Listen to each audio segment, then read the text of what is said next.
എല്ലാവർക്കും സ്വാഗതം. ഇന്ന് നമ്മൾ സംസാരിക്കാൻ പോകുന്ന നമുക്ക് ഒരുമിച്ച് ചർച്ച ചെയ്യേണ്ട വിഷയം ടാൻട്രംസ് എന്നാണ്. ടാൻട്രംസ് നമുക്ക് ആ സ്ക്രീനിലോട്ട് നോക്കുമ്പോൾ നമുക്ക് മനസ്സിലാവും. ടാൻട്രംസ് ആ പടം നോക്കുമ്പോൾ നമുക്ക് ഏകദേശം ഒരു പിടി കിട്ടും ടാൻട്രംസ് എന്താണെന്ന്. കുട്ടികൾ പല കാരണവശാലാണ് കരയാറുള്ളത്. നവജാത ശിശു കരയുന്നത് വിശക്കുമ്പം, മടുക്കുമ്പം, ഉറക്കം വരുമ്പം, നനയുമ്പം, എന്തൊരു അസ്വസ്ഥത തോന്നിയാലും കുഞ്ഞിന് കരഞ്ഞാണ് അത് പ്രകടിപ്പിക്കുന്നത്. കുറച്ചുകൂടെ ഒരു ടോഡ്ലർ പ്രായമാകുമ്പം ഇങ്ങനെ ഓടി ഇങ്ങനെ നാല് കാലയിൽ ഇങ്ങോട്ട് അങ്ങോട്ട് പോകുന്ന ഒരു പ്രായമാകുമ്പോഴത്തേക്കിന് പിള്ളേർക്ക് ഈ ഒരു വിശപ്പും ദാഹവും ക്ഷീണവും ഉറക്കവും അല്ലാതെ അതിൻ്റെ കൂടെ അവർ ഉദ്ദേശിക്കുന്ന സ്ഥലത്ത് എത്താൻ നിരോധിക്കപ്പെടുമ്പോഴോ അല്ലെ അവർ ചാടിക്കയറി എടുക്കാൻ പോയ സാധനം അവരുടെ കയ്യിൽ നിന്ന് മാറ്റി വെക്കുകയും അങ്ങനത്തെ ഏതെങ്കിലും അവർക്കൊരു ഫ്രസ്ട്രേഷൻ, അവരുടെ എക്സ്പ്ലോറേഷനും അവരുടെ തപ്പലും കണ്ടുപിടുത്തങ്ങളുടെ ഇടയ്ക്കൂടെ ഒരു തടസ്സം വരുമ്പം അവർക്ക് അതിൻ്റെ ഒരു അസ്വസ്ഥത വരുമ്പോൾ അവർക്ക് ചിലപ്പം കരയാൻ സാധ്യതയുണ്ട്. ഇത് സ്കൂളിൽ പോകുന്ന മുമ്പേ ഉള്ള കുട്ടികൾക്കും അത് തന്നെയാണ്. ഇൻഫാക്ട് എനിക്കൊരു ഓർമ്മയുണ്ട്, എൻ്റെ ഒരു പീഡിയാട്രിക് ടെക്സ്റ്റ് ബുക്ക്, പിള്ളേരുടെ പഠനത്തിനെ പറ്റിയുള്ള ടെക്സ്റ്റ് ബുക്ക്, മെഡിക്കൽ ടെക്സ്റ്റ് ബുക്കിനകത്തുണ്ടായിരുന്നു, suddenly your 2-year-old angel becomes a monster overnight. അതിൻ്റെ അർത്ഥം എന്താ? ഈ കുഞ്ഞ് മാലാക പോലെ ഇരുന്ന് 2 വയസ്സ് അടുക്കാറാവുന്ന ശിശു, 1.5-2 വയസ്സ് അതിൻ്റെ ഇടയ്ക്കാണ്, പെട്ടെന്ന് ഒറ്റ അടിക്ക് ആകെ മാറിപ്പോകുന്നത് പോലെ ഒരു മോൺസ്റ്റർ നമ്മുടെ വീട്ടിലുള്ളതുപോലെ നമുക്ക് തോന്നിപ്പോകാൻ സാധ്യതയുണ്ട്. ഈ 1.5-2 വയസ്സുകാരുടെ അപ്പനും അമ്മ പറയാറുണ്ട്, കൂവി വിളിച്ച് ഞങ്ങൾക്ക് സഹിക്കാൻ പറ്റുന്നില്ല എന്നാണ് പറയുന്നത്. എല്ലാത്തിനും തൊടുന്ന് പേടിക്കുന്ന കരച്ചിൽ, ദേഷ്യം, ഇങ്ങോട്ട് വരാൻ പറഞ്ഞാൽ അങ്ങോട്ട് പോവുക. പ്രിയപ്പെട്ടവരെ, ഇത് ശരിക്കും പറഞ്ഞാൽ വളരെ ഒരു നോർമൽ ബിഹേവിയറാണ്.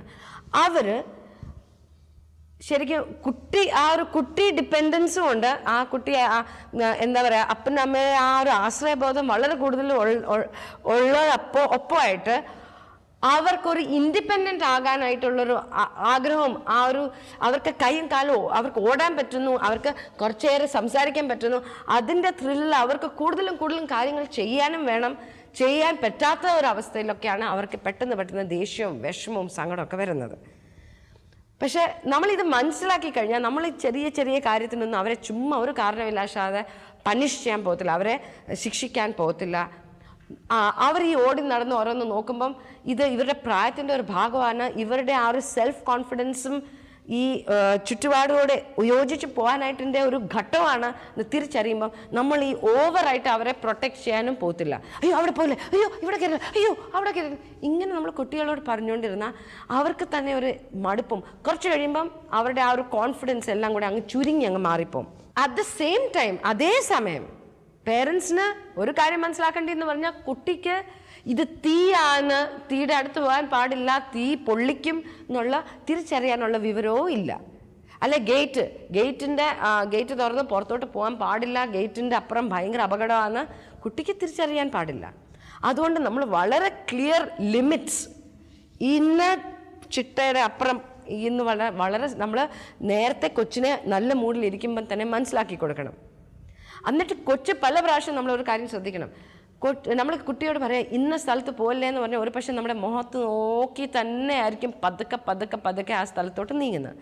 നമ്മൾ ഉടനെ നോ എന്ന് പറഞ്ഞ കൊച്ചിനെ എടുത്ത് തിരിച്ച് പഴയതുപോലെ. അപ്പോൾ കൊച്ചിന് പിന്നെയും ആ ടെൻഡൻസി വരും. ഒരു ചെറിയ കളിയുമാകാം, ചിലപ്പം എത്ര ദൂരെ വരെ എനിക്ക് എൻ്റെ അമ്മയും അപ്പനെ അനുസരിക്കാതിരിക്കാൻ പറ്റും എന്നൊന്ന് നോക്കാനും കൂടെയാണ്.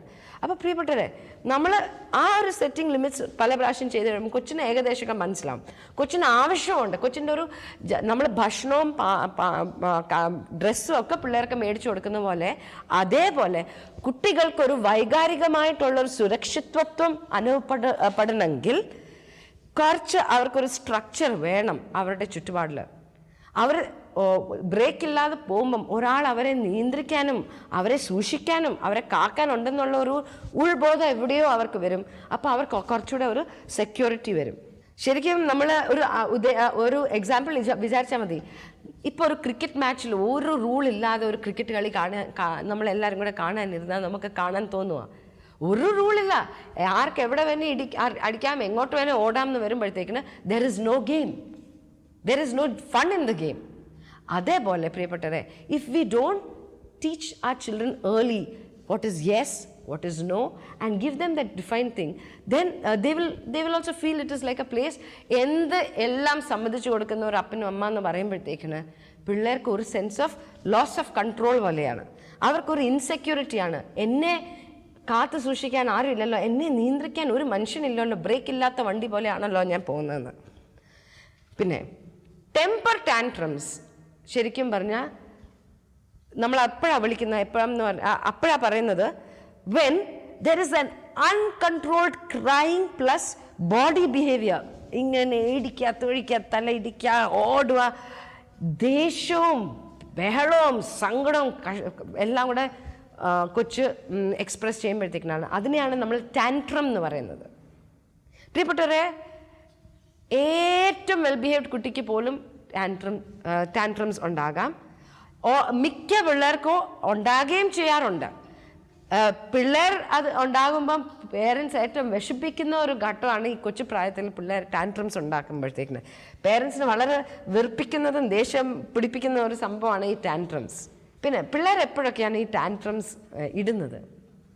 ഏറ്റവും ഒരു ബാക്ക്ഗ്രൗണ്ട് കൂടുതൽ വരാൻ ചാൻസ് ഉള്ളത് അവർക്കിപ്പോൾ ഉറക്കം വരുമ്പോഴോ, അല്ലെ അവർ പുതിയൊരു അന്തരീക്ഷത്തിലോട്ട് ചെല്ലുക. ഇപ്പം ഞാൻ പറയാം, നമ്മളിപ്പം വളരെ ഒരു ആളും പേരും ബഹളവും ഉള്ള ഒരു സ്ഥലത്തോട്ട് നമ്മൾ എല്ലാവരും കൂടെ പോവുക. നമ്മുടെ കയ്യിൽ ഒരു കൈക്കുഞ്ഞുണ്ട്. കുഞ്ഞിന് ഈ ബഹളവും ഇതെല്ലാം കൂടെ കാണുമ്പം തന്നെ ഒരു അസ്വസ്ഥത വന്ന് കൊച്ചിന് അത് ഒരു ടാൻട്രം ആകാം. കൊച്ചിന് വിശക്കുമ്പം, കൊച്ചങ്ങ് ക്ഷീണിച്ചു പോകുമ്പം, ഇതെല്ലാം ചെറിയ അസ്വസ്ഥത വലിയൊരു പ്രശ്നമാക്കാൻ സാധ്യതയുണ്ട്. അത് ഈ പറഞ്ഞ പോലെ നമ്മൾ വലിയവർക്കും അത് തന്നെയാണല്ലോ. നമുക്കൊത്തിരി ക്ഷീണവും വിശപ്പും ഉറക്കമൊക്കെ വരുമ്പോഴത്തേക്കിന് ചെറിയ കാര്യം മതി അല്ലേ നമ്മളും പൊട്ടിത്തെറിക്കാനായിട്ട്. അതേപോലെയാണിത്. അപ്പം നമുക്ക് ചെയ്യാൻ പറ്റുന്ന ഒരു കാര്യം എന്ന് പറഞ്ഞാൽ ഇച്ചിരി ചിട്ടയിൽ അവരുടെ ഭക്ഷണവും ഉറക്കവും ഒക്കെ നിയന്ത്രിക്കാൻ പറ്റും. പക്ഷേ നമ്മളെല്ലാവരും മനുഷ്യരാണ്. ചിലപ്പോൾ ഒരു സംഭവം നടക്കാം, നമ്മൾ കറക്റ്റ് സമയത്ത് ഭക്ഷണം കൊടുക്കാൻ പറ്റിയില്ലെന്ന് വരാം, നമുക്ക് കൊച്ചിനെ കറക്റ്റ് സമയത്ത് ഉറക്കാൻ പറ്റിയെന്നും വരാം. അപ്പോൾ ഒരു ടാൻട്രം വരുമ്പം നമ്മൾ അനാവശ്യമായിട്ട് നമ്മളെ ബ്ലെയിം ചെയ്യേണ്ട കാര്യമില്ല, കുറ്റപ്പെടുത്തേണ്ട കാര്യമില്ല, കുറ്റബോധം വരേണ്ട കാര്യമില്ല. ഒരു ടാൻട്രം പറഞ്ഞാൽ കൈകാര്യം ചെയ്യാൻ തന്നെ നമ്മൾ പഠിക്കണം. വേറൊരു കാര്യം, കുട്ടികൾ ഇച്ചിരൂടാവുമ്പം ഒരു ഇങ്ങനെ 4 കാലിൽ ഓടാൻ തുടങ്ങുമ്പോൾ, ആ ടോഡ്ലർ പ്രായത്തിൽ കുട്ടികളുടെ ഒരു വലിയ ആവശ്യമാണ് അവരെ എടുക്കുക, അവരെ ലാളിക്കുക, അവരെ മടിയിലിരുത്തുക, അവരെ കൊണ്ട് നടക്കുക. അതൊക്കെ പിള്ളേർക്ക് വലിയ ആഗ്രഹമാണ്, അവരുടെ ഒരു ആവശ്യമാണ്. നമ്മൾ അവരുടെ നാപ്പികളൊക്കെ മാറ്റുന്ന, നമ്മൾ അവർക്ക് പാലും വെള്ളവും ഒക്കെ കൊടുക്കുന്ന അതേ ആവശ്യമാണ് അവർക്ക് അപ്പനും അമ്മയുടെ ശ്രദ്ധ കിട്ടുന്നത്. അപ്പം പ്രിയപ്പെട്ടവരെ, നമ്മൾ ചിലപ്പം നമുക്ക് അവരെ ശ്രദ്ധിക്കാൻ പറ്റാതിരുന്നാൽ പോലും ഒരു പക്ഷേ അവർക്കൊരു ടാൻട്രം തുടങ്ങാം. ചില പിള്ളേർ ചെയ്യുന്ന എന്താന്ന് പറഞ്ഞാൽ, അപ്പനമ്മ ഒട്ടുമേ ശ്രദ്ധിക്കാത്തപ്പം ഒരു പക്ഷെ അവർ ചെന്ന ഒരു കല്ലെങ്കിലും എടുത്ത് വായിലോട്ടിടും. എന്താന്ന് പറഞ്ഞാൽ ആ കല്ല് വായിലിടുമ്പോഴാണ് ആകെ അയ്യോ ഇതെന്താ കല്ല് വായിലെന്ന് പറഞ്ഞാൽ അപ്പൻ പത്രം മടക്കി വെക്കും, അമ്മ പാചകം ഗ്യാസ് ഓഫ് ചെയ്തിട്ട് ഓടിയെത്തും. അപ്പം കൊച്ചിന് മനസ്സിലാവും എന്താ, കല്ല് വായിട്ടപ്പം എല്ലാവരുടെയും ശ്രദ്ധ കിട്ടി. കുറച്ച് കഴിയുമ്പം അതൊരു ഹാബിറ്റായി പോകും.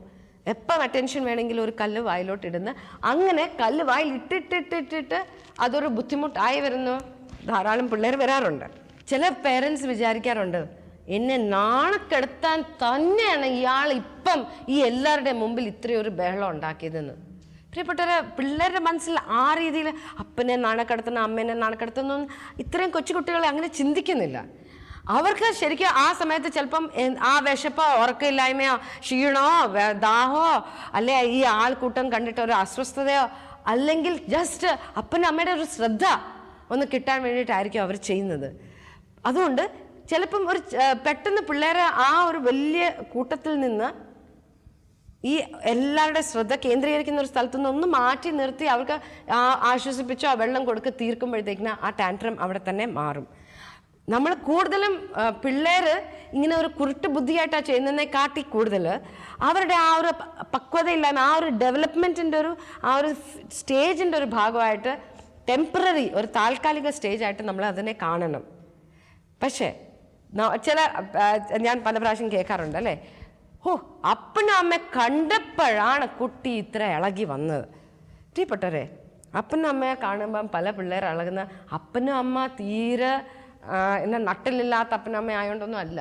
ഡേ കെയറിൽ വളരെ കുഞ്ഞുമാലാക പോലെ ഇരുന്ന് കൊച്ച് വൈകുന്നേരം അപ്പനും അമ്മ കൊണ്ടുവരാൻ വരുമ്പോഴും ഭയങ്കര ബഹളം കാണിക്കുന്ന പല പ്രാവശ്യം. ഒന്ന്, ചിലപ്പം കുട്ടിക്ക് അപ്പനും അമ്മയെ കാണാതിരുന്ന ആ ഒരു അറ്റാച്ച്മെൻ്റ് ഉണ്ട്, അപ്പനും അമ്മയോട് ഒത്തിരി അറ്റാച്ച്മെൻ്റ് ഉള്ളതുകൊണ്ട് ഇത്രയും നേരം കാണാതിരുന്നതിൻ്റെ അസ്വസ്ഥത തീർക്കുന്നതാണ്. രണ്ട്, ചിലപ്പോൾ അവിടെ എന്തെങ്കിലും കുട്ടികൾക്ക് ഇഷ്ടപ്പെടാത്ത ചിലപ്പോൾ അസ്വസ്ഥത തോന്നിയതും അല്ല ആയിരിക്കും അതങ്ങനെ അത് തീർക്കുന്നത് എവിടെയാണ്? ഒട്ടും അറിയാത്തവരുടെ മുമ്പിൽ ചിലപ്പം വികാരങ്ങൾ പുറത്തോട്ട് കാണിക്കാൻ അത്രയും ഒരു ഫ്രീഡം കൊച്ചിനില്ലാത്തതുകൊണ്ടാണ്. അപ്പനും അമ്മയെ കാണുമ്പോഴാണ് ആ ഒരു ഫ്രീഡത്തിൽ, ആ ഒരു സ്വാതന്ത്ര്യത്തിലാണ് കുട്ടി ആ പകൽ മൊത്തം വെച്ചുകൊണ്ടിരുന്ന വികാരങ്ങളെല്ലാം കൂടെ ഒന്ന് തീർക്കുന്നത്. അതുകൊണ്ട് നമ്മൾ അങ്ങനെ വിചാരിക്കില്ല, നമ്മളെ ആക്കാൻ വേണ്ടിയിട്ടാണ് ഇത്രയും നേരം മാലാഖയായിട്ടിരുന്നത്, ഇപ്പം ദേ പോയി ബഹളം ഉണ്ടാക്കിയത്. ചിലപ്പോൾ കൊച്ചിനെ ആ സമയത്തൊന്ന് ആശ്വസിപ്പിച്ച് ചെയ്തെന്ന് തന്നെ കൊച്ചിൻ്റെ ഒരു കൊച്ചിനെ ഇത് ചെയ്യാൻ പറ്റും, കൈകാര്യം ചെയ്യാൻ പറ്റും.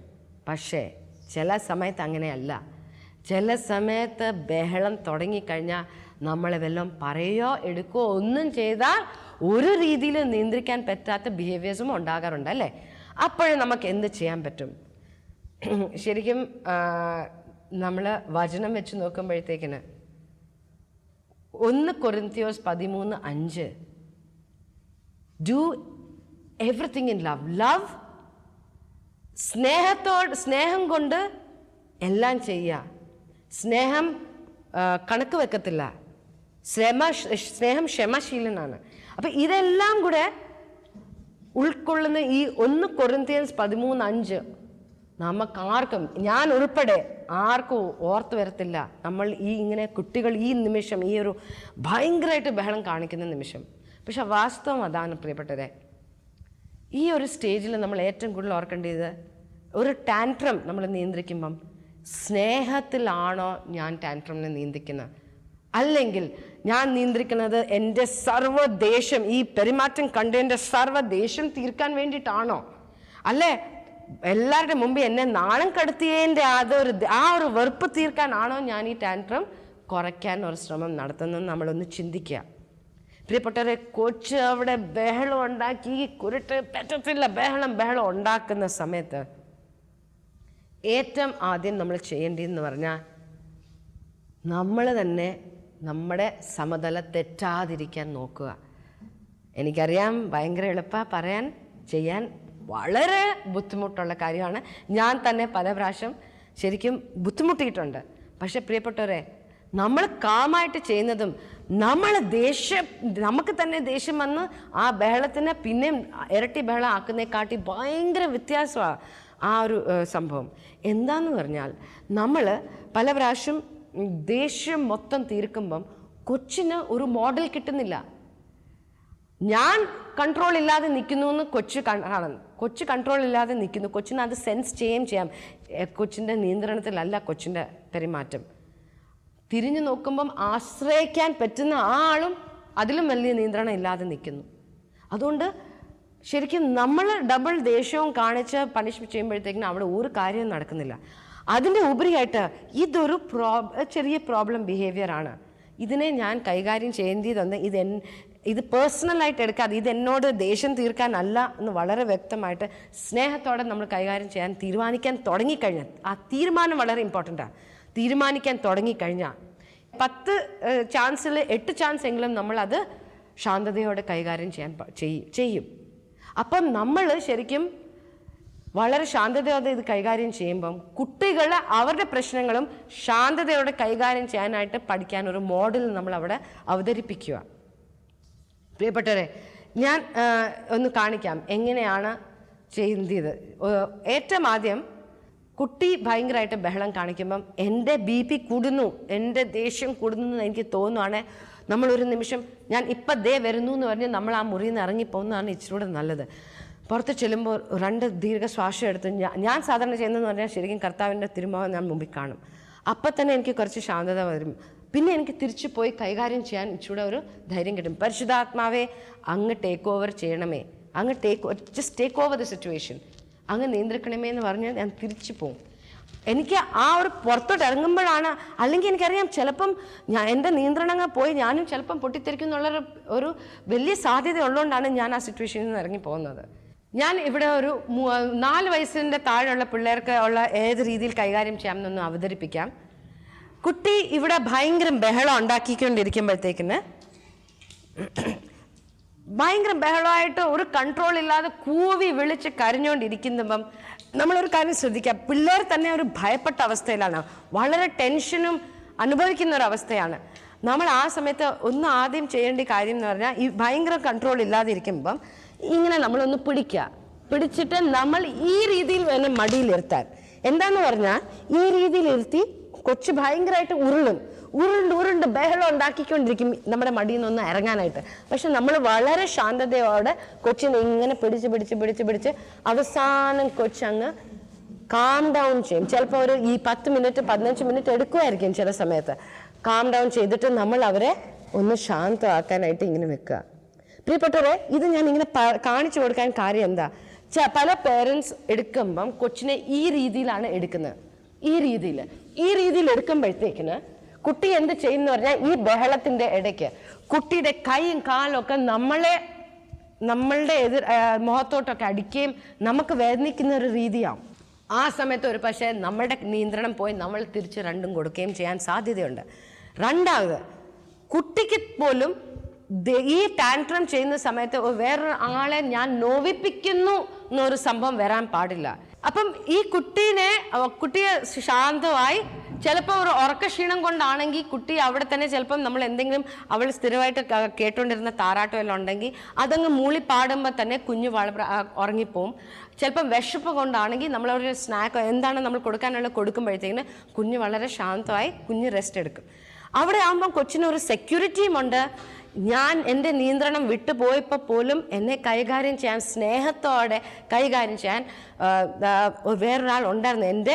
എനിക്ക് എൻ്റെ ഒരു സുരക്ഷിത ബോധം കൂട്ടുന്ന ഒരു അവസ്ഥയാണ് കൊച്ചിൻ്റെ. ചിലപ്പം ഒരു ടോയ് കിട്ടാത്തതിന്, ഒരു കളിപ്പാട്ടം കിട്ടിയില്ല എന്ന് പറഞ്ഞ് ബഹളമൊക്കെ ഉണ്ടാക്കുമ്പം ചില സമയത്ത് നമുക്ക് ഒരു സ്ട്രാറ്റജി ഉപയോഗിക്കാൻ പറ്റുന്നതെന്ന് പറഞ്ഞാൽ അവരുടെ ശ്രദ്ധ മാറ്റുക. ചിലപ്പം പുറത്തോട്ടൊന്ന് കൊണ്ടുപോയി ഇങ്ങനെ ഒരു സംഭവം കാണിക്കുമ്പോഴായിരിക്കും പെട്ടെന്ന് ശ്രദ്ധ മാറി ആ ബഹളം മാറുന്നത്. അഥവാ നമ്മളിങ്ങനെ കുട്ടീനെ ഒന്ന് ഡിസ്ട്രാക്ട് ചെയ്തിട്ടും സംഭവം നടക്കുന്നില്ലെങ്കിൽ നമ്മൾ ഒരു കാരണവശാലും ആ കളിപ്പാട്ടോ എന്താ ആ വാശി കാണിച്ച ആ കാര്യം നമ്മൾ ആ സ്റ്റേജിൽ പൂർത്തീകരിക്കല്ലേ. തുടരെയായിട്ട് കുട്ടിക്കൊരു മെസ്സേജ് കിട്ടും, ഇങ്ങനെ ഞാൻ പെരുമാറിയ എനിക്ക് ആവശ്യമുള്ള എല്ലാം എനിക്ക് കിട്ടും. അങ്ങനെ തുടരെയായിട്ട് ടാൻട്രം വളരെ നമ്മുടെ കൈ നിൽക്കാത്ത രീതിയിൽ കൂടാൻ സാധ്യതയുണ്ട്. മൂന്നാമത്തെ കാര്യം, അഥവാ നമ്മൾ ഇത് ഏതെങ്കിലും ചെയ്യുമ്പോൾ കുട്ടിയുടെ ടാൻട്രം കൂടുന്നു എന്ന് നമുക്ക് തോന്നുന്നുണ്ടെങ്കിൽ, അടുത്ത പ്രാവശ്യം അടുപ്പിച്ച് ഇങ്ങനെ ടാൻട്രംസ് ഉണ്ടാവുക എന്ന് തോന്നുന്നുണ്ടെങ്കിൽ, നമ്മൾ കുറേയേറെ കുട്ടീനെ കണ്ടില്ല, ശ്രദ്ധിച്ചില്ലാത്ത മട്ടിൽ നമ്മൾ കുട്ടി ബഹളം ഉണ്ടാക്കുന്ന മുറിയിൽ വേറെ എന്തോ കാര്യം ചെയ്യുന്നതിൽ നമ്മൾ മുറിയിൽ ഇരിക്കുക, പക്ഷെ യാതൊരു ശ്രദ്ധ കുട്ടിയെ കാട്ടണ്ട. കുട്ടി പതുക്കെ ഒന്ന് ആ കൂവലും വിളി ഒന്ന് ചെറുതായിട്ട് ഒന്ന് കുറയാൻ തുടങ്ങുമ്പോൾ ഓടിച്ചെന്ന് കൊച്ചിനെ എടുക്കുക. അപ്പോൾ കൊച്ചിന് കിട്ടുന്ന മെസ്സേജ് എന്താ, ഞാൻ ഈ ബിഹേവിയർ കാണിക്കാതിരിക്കുമ്പം എനിക്ക് എൻ്റെ അമ്മയെ അച്ഛൻ്റെ അറ്റൻഷൻ കിട്ടുന്നു. അല്ലാതെ ഈ ബിഹേവിയർ ഭയങ്കരമായിട്ട് കാണിക്കുമ്പോൾ നമ്മൾ ഓവറായിട്ട് ടെൻഷൻ കൊടുക്കുമ്പം കുട്ടിക്ക് ഈ ബിഹേവിയർ തുടരായിട്ട് കൂടാൻ സാധ്യതയുണ്ട്. ഒരു പ്രാവശ്യം ഒരു വലിയ സൂപ്പർ മാർക്കറ്റിൽ ഞാൻ പോയപ്പോഴത്തേക്കിന് അവിടെ ഞാൻ കണ്ട ഒരു ഘട്ടം എന്ന് പറഞ്ഞാൽ, കുട്ടി ഭയങ്കരമായിട്ട് ഒരു സീൻ കാണിക്കുന്നത്, പെപ്സി വേണം എന്ന് പറഞ്ഞാൽ അവിടെ സൂപ്പർ മാർക്കറ്റിൻ്റെ ഒരു 7-8 വയസ്സ് ഉള്ള കുട്ടി ഭയങ്കര ബഹളം ഉണ്ടാക്കി വോളിയം ഭയങ്കരമായിട്ട് കൂടിയിട്ട് നാട്ടുകാരെല്ലാം ആ സ്റ്റോറിലുള്ള എല്ലാവരും ആ ശ്രദ്ധ കേന്ദ്രീകരിച്ച് ഞാൻ കൊച്ചിൻ്റെ അങ്ങോട്ടാണ്. കുട്ടിയുടെ അമ്മയെ ആകെ വിഷമിച്ച് വിയർത്തിരിക്കുമായിരുന്നു, എന്ത് ചെയ്യണമെന്ന് അറിയത്തില്ല. അപ്പം അപ്പോഴത്തേനും അവിടെ നിന്ന് ഇവിടെ നിന്ന് ഓരോ കമൻറ്റ് വരുന്നു, ഈ അമ്മയ്ക്ക് കൊച്ചിനെ നിയന്ത്രിക്കാൻ പോലും അറിയത്തില്ല. പ്രിയപ്പെട്ടവരെ, ഇതെല്ലാം കൂടെ കേൾക്കുമ്പോഴത്തേക്കിന് കുട്ടിയുടെ അമ്മ എന്ത് ചെയ്തു, ഓടിച്ചെന്ന് ഒരു പെപ്സി കുപ്പി മേടിച്ച് കുട്ടിക്ക് കൊടുത്തു. എന്തായിരിക്കും ഇനിയും തൊട്ട് ഈ കുട്ടിയുടെ രീതി? എവിടെയൊക്കെ പറ്റുമോ അവിടെയൊക്കെ ഒരു ടാൻട്രം കുട്ടി കാണിക്കാൻ തുടങ്ങും. എന്താന്ന് പറഞ്ഞാൽ കുട്ടിക്ക് മനസ്സിലാവും, നാട്ടുകാരെ പേടിച്ചിട്ട് എല്ലാവരുടെയും കമൻറ്റും പേടിച്ചിട്ട് അമ്മ ഞാൻ ഇങ്ങനത്തെ ഒരു സാഹചര്യത്തിൽ കാണിച്ചോ അത് സാധിച്ച് തരും. അതുകൊണ്ട് പ്രിയപ്പെട്ടവരെ, നമ്മൾ ഒരു കാര്യം മനസ്സിലാക്കണം, നമ്മളെ നാട്ടുകാരെ പേടിച്ചിട്ട് കാര്യമില്ല. നമ്മുടെ മക്കൾ എന്ത് രീതിയിൽ വളർന്നോ അതാണ് പ്രധാനപ്പെട്ട. ഇങ്ങനെ ഒരു ഘട്ടത്തിൽ എന്ത് നമ്മൾ ചെയ്യണം? വലിയൊരു എല്ലാവരും കാണുന്നവർ, അല്ലാതെ നമ്മുടെ വീട്ടിൽ തന്നെ 5-8 പേരുള്ള സമയത്ത് കുട്ടി ഇങ്ങനെ ബഹളം കാണിക്കുന്നു, അല്ലെ വീട്ടുകാരെല്ലാം കൂടെ ഇതെന്താ അമ്മ ശ്രദ്ധിക്കാത്ത, അപ്പൻ ശ്രദ്ധിക്കാത്ത, ഇതെന്താ ഇങ്ങനെ, അല്ലെ ഒരു 10 നമുക്ക് ഇത് കിട്ടുമ്പോഴത്തേക്കിനും, അല്ലെ പാവം കുട്ടി എന്തിനാ ഇങ്ങനെ, കുട്ടിക്ക് കൊടുക്കാനുള്ള കൊടുക്ക് എന്ന് പറഞ്ഞ് ഇങ്ങനെ അഡ്വൈസ് കിട്ടുമ്പോൾ ഏറ്റവും ആദ്യം ചെയ്യേണ്ടതെന്ന് പറഞ്ഞാൽ കുട്ടിയെ ആ ഒരു സാഹചര്യത്തിൽ നിന്ന് മാറ്റി നിർത്തുക, കൊണ്ടുപോകുക ആ സ്ഥലത്ത് നിന്ന്. ഈ അറ്റൻഷൻ കിട്ടുന്നിടത്തുനിന്ന് നമ്മൾ മാറ്റി കഴിയുമ്പം തന്നെ പല കുട്ടികൾ പെട്ടെന്ന് കാം ഡൗൺ ചെയ്യും. എന്താന്ന് പറഞ്ഞാൽ അവർക്ക് കിട്ടാനുള്ള അറ്റൻഷൻ കിട്ടുന്നില്ല. 2, നമ്മൾ ഇപ്പം ഞാൻ ഒരു കാര്യം സംഭവം അവതരിപ്പിക്കാം. ഇച്ചിരി വലിയ കുട്ടികളാകുമ്പോൾ എങ്ങനെയാണ് കൈകാര്യം ചെയ്യേണ്ടത്. കൊച്ചു കുട്ടികളാണെങ്കിൽ ഞാൻ നേരത്തെ കാണിച്ചതുപോലെ നമ്മൾ kaigaryam ചെയ്യുക. കുട്ടിയെ എടുത്തിട്ട് കാം ഡൗൺ ചെയ്യുന്നോടും വരെ കൈ പിടിക്കുക. എന്നിട്ട് പതുക്കെ കാമായി കഴിയുമ്പം മടിയിൽ തന്നെ ഇരുത്തി കാമായി കഴിയുമ്പം വിട്ടേക്കുക. പിന്നെ അവർ നല്ല മൂഡിൽ ഇരിക്കുമ്പം വേണം നമ്മൾ പറയാൻ, മോൾ ഒരു കാര്യം മനസ്സിലാക്കണം, മോൻ ഒരു കാര്യം മനസ്സിലാക്കണം, ഒരു കാരണവശാലും ഈ രീതിയിൽ പെരുമാറിയാൽ നിങ്ങൾക്കൊരു കാര്യം മമ്മി അല്ലെ ഡാഡി കൊടുക്കത്തില്ല.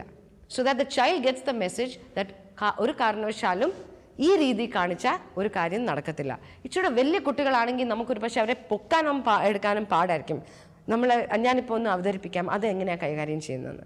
ഇപ്പം ഈ മോൻ കടന്ന് ബഹളം ഉണ്ടാക്കുന്നത്, മോൻ ഇപ്പം നിലത്ത് കറന്ന് ഉരുളുക, ഭയങ്കരമായിട്ട് ബഹളം കാണിക്കുമ്പോഴത്തേക്കിന് ഒരു പക്ഷേ നമുക്ക് ഈ പ്രായമുള്ള പിള്ളേരാകുമ്പം നമ്മളിങ്ങനെ പൊക്കി നമ്മളെ കൊണ്ടുപോകാൻ പറ്റാത്തതുകൊണ്ട് അടുത്തുള്ള കസേരയിലോട്ട് പിടിച്ച് ഇവർ ബഹളം ഉണ്ടാക്കിക്കൊണ്ടിരിക്കുന്നതിൻ്റെ ഇടയ്ക്ക് നമ്മളെടുത്ത് ഈ രീതിയിൽ വേണം കാം ഡൗൺ ചെയ്യാനായിട്ട്. ഒരു കൈ ഇവിടെയും ഒരു കൈ താഴെ. അപ്പോൾ കുട്ടികൾക്ക് തിരിച്ചടിക്കാനോ ബഹളം ഉണ്ടാക്കാൻ ചാൻസ് വളരെ കുറവാണ്. പതുക്കെ കൂവിൽ ചിലപ്പം കൂടും, ബഹളം ചിലപ്പം കൂടും. പക്ഷെ പതുക്കെ അവർ വളരെ ശാന്തമായെന്നോടം വരെ നമ്മൾ അത് ചെയ്യണം. പ്രിയപ്പെട്ടവരെ, ഇങ്ങനെ ചെയ്യുമ്പോഴത്തേക്കിന് ഈ നിയന്ത്രണം ഇല്ലാത്ത പോകുന്ന രീതി ആകുമ്പോഴത്തേക്കിന് കുട്ടികൾ പതുക്കെ കാമാകാൻ തുടങ്ങും. കുറേയേറെ പ്രാവശ്യം ഈ ഒരു പെരുമാറ്റം വരുമ്പോഴത്തേക്കിന് പിള്ളേർക്ക് തന്നെ ആ ഒരു ബിഹേവിയർ കുറയാൻ തുടങ്ങും. അവർക്ക് ഈ ബിഹേവിയർ വെച്ചിട്ട് ഒരു കാര്യം നേടാൻ പറ്റുന്നില്ല എന്ന് അവർക്ക് തിരിച്ചറിയാൻ പറ്റും. നമ്മളുടെ പിള്ളേർ ഒരു ടാൻട്രം കാണിക്കുന്ന അവരുടെ പേഴ്സണാലിറ്റിയുടെ ഒരു ഭാഗമായിരിക്കാം. എന്താന്ന് പറഞ്ഞാൽ ചില പിള്ളേർ വളരെ അവരുടെ പേഴ്സണാലിറ്റിയുടെ ഒരു ഭാഗമാണ്. പല സിറ്റുവേഷൻസ് ചുറ്റിന് സംഭവിച്ചാലും ഒരു കുലുക്കവും ഇല്ല. വേറെ ചിലർ വളരെ ആക്റ്റീവ്, വളരെ അസേർട്ടീവ്, വളരെ മുമ്പോട്ട് പോകുന്ന പിള്ളേരെ, അവർക്കാണ് ഈ ടാൻട്രമിൻ്റെ ടെൻഡൻസി കൂടുതൽ. എന്താന്ന് പറഞ്ഞാൽ അവർക്കാണ് ഈ ഫ്രസ്ട്രേഷൻ, ഒരു ഇറിറ്റേഷനൊക്കെ പെട്ടെന്ന് തോന്നാൻ സാധ്യത. 2, നമ്മുടെ വീടുകളിൽ എന്താണ് നമ്മൾ മോഡൽ ചെയ്യുന്നത്? സപ്പോസ് ഏതെങ്കിലും വലിയവരിൽ തന്നെ ഏതെങ്കിലും ഒരാൾക്ക് അവരുടെ ദേഷ്യവും വിഷമവും ഒക്കെ നിയന്ത്രിക്കാൻ പഠിച്ചിട്ടില്ല. വിഷമം ദേഷ്യം വരുമ്പം പാത്രം എറിയുന്നു, ബുക്ക് താഴെ ഇടുന്നു, ഡോറ് പട്ടയെന്ന് അടിക്കുന്നു, അടുത്ത് നിൽക്കുന്ന പട്ടീനെ തൊഴിക്കുന്നു. ഇങ്ങനെ ഈ രീതിയിൽ വലിയൊരാരെങ്കിലുമൊക്കെ പെരുമാറുന്നുണ്ടെങ്കിൽ ഓട്ടോമാറ്റിക്കലി പിള്ളേരും ആ രീതിയിൽ ഭയങ്കര ബഹളം ഉണ്ടാക്കി ദേഷ്യം തീർക്കാനായിട്ട് ഒരു മോഡലിംഗ് കിട്ടാൻ സാധ്യതയുണ്ട്. അപ്പോൾ പ്രിയപ്പെട്ടവരെ, ഈ ടാൻട്രം എന്ന് പറഞ്ഞാൽ മിക്ക പിള്ളേർക്ക് ഏതെങ്കിലും ഒരു ഘട്ടത്തിൽ വരും. ചിലർക്ക് മാത്രം അവരുടെ പേഴ്സണാലിറ്റിയുടെ ഒരു ഭാഗമാണ്, അവർക്കൊരു ടാൻട്രം വരാറില്ല. പേരൻസ് ഒരു പരിധി വരെ എന്ത് നല്ല പേരൻസ് ആണെങ്കിലും ഒരു പക്ഷേ ടാൻട്രംസ് പൂർണ്ണമായിട്ട് റദ്ദാക്കാൻ പാടാണ്. പക്ഷേ നമ്മൾ പേരൻസ് എന്ന് പറഞ്ഞാൽ ഒരു ടാൻട്രം വരുമ്പം അതിനെ കറക്റ്റ് രീതിയിൽ കൈകാര്യം ചെയ്തില്ലെങ്കിൽ, തീരെ കുഞ്ഞു കുട്ടികൾക്ക് നമ്മൾ ടാൻട്രം എന്ന് പറഞ്ഞാൽ പല പ്രാവശ്യം അവരുടെ ഈ വിശപ്പും കാര്യങ്ങളൊക്കെ നിയന്ത്രിക്കുമ്പം തന്നെ മാറും. കുറച്ചുകൂടെ പ്രായം ചെന്ന പിള്ളേരാണ് ഈ ഷാഢ്യം രീതിയിലുള്ള ടാൻട്രം കാണിക്കുന്നത്. അവിടെയാണ് ഞാൻ നേരത്തെ ഡെമോൺസ്ട്രേറ്റ് ചെയ്തത് നമ്മൾ ചെയ്യേണ്ടത്. ആൻഡ് പ്രിയപ്പെട്ടവരെ, ഇവർ ശാന്തമായിട്ട് ഇരിക്കുന്ന ഒരു അവസ്ഥയിൽ വേണം അവരോട് മനസ്സിലാക്കി കൊടുക്കാൻ. ഒരു കാരണവശാലും ഒരു ടാൻട്രം കാണിച്ച ആ സംഭവം അവിടെ അന്ന് നടക്കത്തില്ല, അവരുടെ രീതിയിൽ നടക്കത്തില്ല. അടുത്തത്, നമ്മുടെ കുടുംബത്തിൽ ഏതെങ്കിലും ഒരു കുട്ടി ഇന്ന് വരെ ടാൻട്രംസ് കാണിക്കാത്ത കുട്ടി പെട്ടെന്ന് അമിതമായി ടാൻട്രംസ് കാണിക്കുന്നു. ചിലപ്പോൾ ഉറക്കം ശരിയാകുന്നില്ല, പഠിത്തം ശരിയാകുന്നില്ല, പല കാര്യങ്ങൾ ഒരുമിച്ച് കൂടി വരുമ്പം നമ്മൾ മനസ്സിലാക്കുക ചിലപ്പം ഒരു മാനസിക ആരോഗ്യ വിദഗ്ധനെ കാണിക്കേണ്ട ഒരു അവസ്ഥയാകാം. ചില ശാരീരിക അസുഖങ്ങളിലും കൂടുമ്പോഴും ചില മാനസിക വിഷാദ രോഗമോ ഉന്മാദ രോഗമൊക്കെ ഇതിൻ്റെ തുടക്കത്തിൽ ചിലപ്പം ഈ രീതിയിൽ ടാൻട്രംസ് ആയിരിക്കാം തുടക്കം. പക്ഷെ ആ സമയത്ത് ഈ ടാൻട്രംസ് അല്ലാതെ വേറെ പല സിംറ്റംസ് ഈ കുട്ടികൾ കാണിക്കും. പ്രിയപ്പെട്ടവരെ, നമ്മുടെ എല്ലാവരുടെ കുടുംബങ്ങളിൽ നമ്മൾ വളരെ തലകുത്തി നിൽക്കുന്ന ചില അവസ്ഥകളിലായിരിക്കാം ഒരു പക്ഷേ ഈ പിള്ളേർക്ക് ആ അവസ്ഥയുടെ ഒരു വിഷമം വന്ന് ടാൻട്രംസ് കാണിക്കുന്നത്. നമുക്ക് കർത്താവായ യേശു ക്രിസ്തുവിനെ നമ്മുടെ കുടുംബ ജീവിതത്തിലോട്ട് സ്വീകരിക്കാം. Let us invite him into our chaotic families, and so that the beauty, the calm and the peace of the Holy Spirit will be there in our family, and so the children will naturally have an environment which will slowly bring down the tantrums. Okay, നമ്മൾ മനസ്സിലാക്കുക, നമ്മൾ ഓരോ പേരൻസിൻ്റെ ഉള്ളിലുണ്ട് ഈ ടാൻട്രംസിനെ നിയന്ത്രിക്കാൻ ഒരു നമുക്കൊരു ഒരു സിക്സ് സെൻസ് കാണും. നമ്മൾ പരിശുദ്ധാത്മാവിൽ കൂടുതൽ ആശ്രയബോധം വെക്കുമ്പം നമുക്കറിയാൻ പറ്റും എപ്പോൾ ഇടപെടണം, എപ്പോൾ ഇടപെടണ്ട. മൂത്ത പിള്ളേരിൽ പല പ്രാവശ്യം ടാൻട്രംസ് വരുന്നത് സ്കൂളിൽ ചില സ്ട്രെസ് ഉണ്ടായിരിക്കാം, അവരുടെ ചുറ്റുപാടിൽ ചിലപ്പോൾ ആരെങ്കിലും അവരെ ഭയങ്കരമായിട്ട് ബുള്ളി ചെയ്യുന്നതായിരിക്കാം, ചിലപ്പം അബ്യൂസീവ് ബിഹേവിയർ ആർക്കെങ്കിലും ഉണ്ടാകാം, ചിലപ്പോൾ ഈവൻ സെക്ഷൽ അബ്യൂസ് പിള്ളേർക്ക് ചിലർക്കൊക്കെ എന്തെങ്കിലും അസ്വസ്ഥതകൾ ഈ ഏരിയയിലുണ്ടെങ്കിൽ അത് ടാൻട്രമിൻ്റെ രൂപത്തിൽ ഇറങ്ങാം. അതുകൊണ്ട് ചിലപ്പം പേരൻസ് ഒത്തിരി വഴക്കുണ്ടാക്കുമ്പം പിള്ളേർക്ക് ടെൻഷൻ കൂടിയിട്ട് എൻ്റെ അപ്പനമ്മ ഏത് നേരം വഴക്കുണ്ടാക്കുന്നു എന്നുള്ള ടെൻഷൻ കൂടുമ്പം ഇതൊരു ടാൻട്രമായിട്ട് ഇറങ്ങാം. അതുകൊണ്ട് പ്രിയപ്പെട്ടവരെ, നമ്മൾ മക്കളായിട്ട് കുറേ സമയം ചിലവാക്കുമ്പം നമുക്ക് അവരുടെ വിഷമങ്ങളും പേടികളും കുറേയേറെ മനസ്സിലാക്കാൻ പറ്റും.